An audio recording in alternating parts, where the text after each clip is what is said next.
Wave FM 96.6 presents radio कहानी।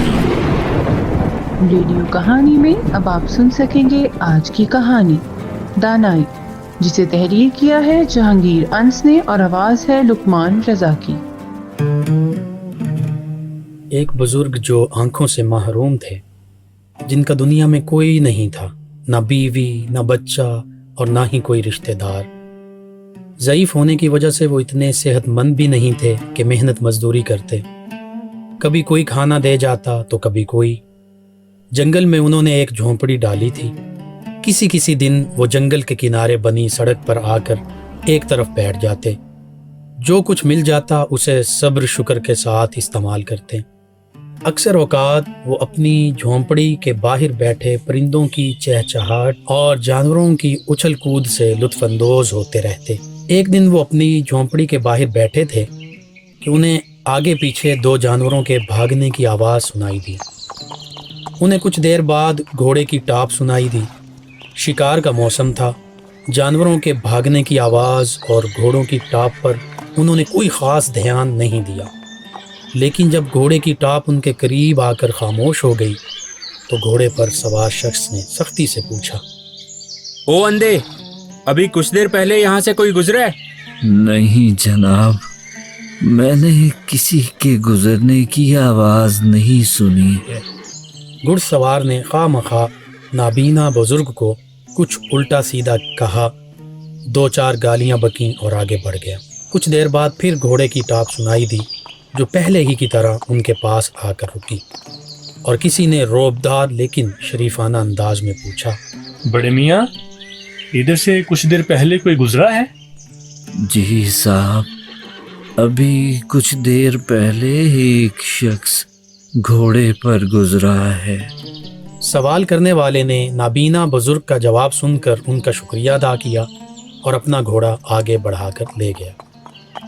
दूसरे घुड़सवार के जाने के कुछ देर बाद फिर कई घोड़ों की टापों की आवाज़ एक साथ सुनाई देने लगी, जो उस बुजुर्ग की झोंपड़ी के नज़दीक आकर ख़त्म हो गई, और एक शख्स की आवाज़ सुनाई दी, बाबा, आप यहाँ कब से बैठे हैं?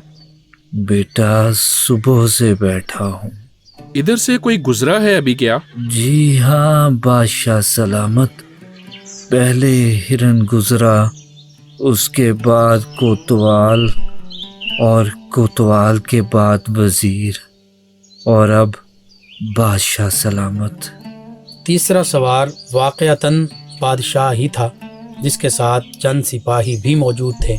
नाबीना बुजुर्ग की बात सुनकर बादशाह को ताज्जुब हुआ कि इसे कैसे मालूम हुआ कि पहले कौन गुजरा है और अब इससे कौन मुखातिब है। आपकी तो बिनाई नहीं है, फिर आपने कैसे जाना कि पहले हिरन, फिर कोतवाल, वजीर और अब बादशाह यानी मैं?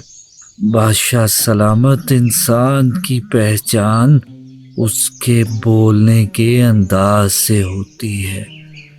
पहले जो सवार गुजरा उसने बदतमीजी के साथ अबे तबे से अपनी बात शुरू की और नाहक दो चार गालियां भी बकी।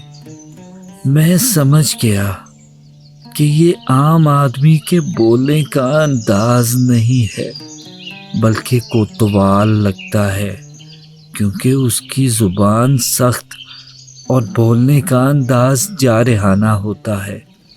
उसके बाद जो आए उनके लहजे में रोब जरूर था, लेकिन अंदाज शरीफाना था।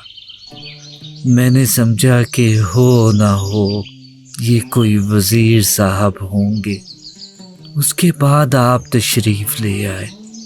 जो दरख्त जितना फलदार होता है वो उतना ही झुका हुआ होता है। आपने जिस नरमी से मुझे मुखातिब किया, मैं समझ गया कि ऐसा मीठा लहजा किसी बादशाही को ज़ेब देता है। इसलिए मैंने आपको बादशाह सलामत कहकर मुखातिब किया, और मेरा अंदाज़ा गलत साबित नहीं हुआ। नाबीना बुजुर्ग की बात सुनकर बादशाह खुश हो गया। जाते जाते उसने उन्हें इनाम व इकराम देना चाहा, لیکن بزرگ نے شکریہ کے ساتھ انکار کر دیا۔ بادشاہ سلامت، میں اللہ تعالیٰ کا شکر گزار ہوں کہ بہت سکون اور آرام کی زندگی گزار رہا ہوں۔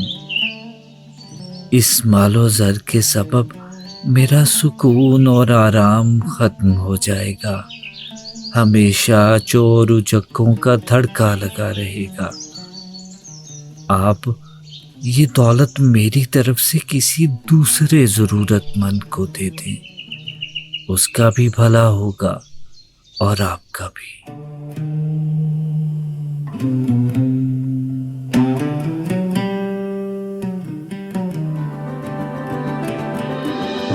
آپ سن رہے تھے ریڈیو کہانی میں آج کی کہانی دانائی۔ مرکزی کرداروں میں شامل تھے سلمان منیر، فاروق شیخ، عمر مسعود اور مزمل اشرف، اور اس کہانی کو پروڈیوس کیا ہے فاروق شیخ، سلمان منیر اور ٹیم نے۔